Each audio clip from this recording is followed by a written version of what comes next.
It was in Ohio, and we were playing at a club that night with Over the Rhine, and we're trying to find something to do. And all of a sudden, you're walking down the street, and we saw this kind of awning sticking out from one of the buildings that says Cairo.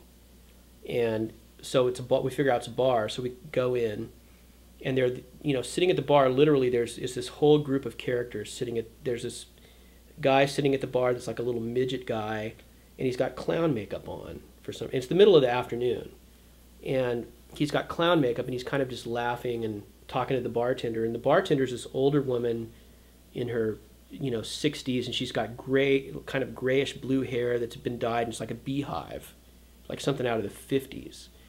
And next to this little midget guy is this Amish guy with like a long beard and the whole, you know, the whole hat on and this whole thing, the white shirt, and he's just kind of rocking back and forth and kind of shaking. The whole thing is covered with these clips from this guy that owned the bar, his travels that we found out late talking to the bartender. He would go all over the world, and he'd bring back these huge weird looking bugs and have them in picture frames and weird stuff from the Middle East.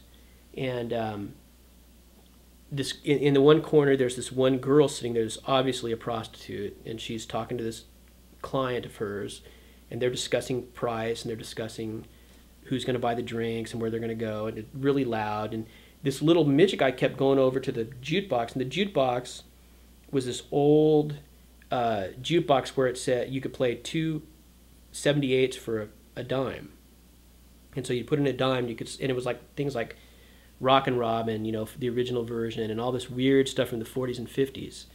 And this little midget guy would go over there, and he would press a couple songs, and he'd come back to the bar, and he would just sit there and just laugh while the song is going, just laugh out loud, you know, and talk to the bartender. And this guy sitting next to him is shaking. And so of course, I get up in the middle of the bar between these guys, and I'm just kind of looking at them and watching them, and you know, and it was this weird. Just kind of this weird spiritual experience, because I just gotten done reading this book, The Power and the Glory, by this guy Graham Greene. And the whole Power and the Glory book is about this priest who's an alcoholic, and he's kind of running away from the priesthood, but yet everywhere he goes, he has to be a priest. He figures out everywhere he goes, he's in this situation where he has to be the spiritual guy and the spiritual leader, and he's like constantly thrust into these situations, even though he's a complete alcoholic and a complete wretch. And running away from basically running away from the fact that he's a Christian, but yet constantly thrown in these situations where he is the Christian and has to minister to people. And just walking in this place and just kind of looking around, it was like the first time for me that I ever had what I would say like an epiphany or something of God's mercy that was that strong. It's like the idea that all these wretched, just dregs of the earth that people would consider the worst of the worst, the most outcast, the you know, sinners, the people with no hope are in this building together. And yet the only thing I can see when I look around is the fact that God's mercy is covering them all.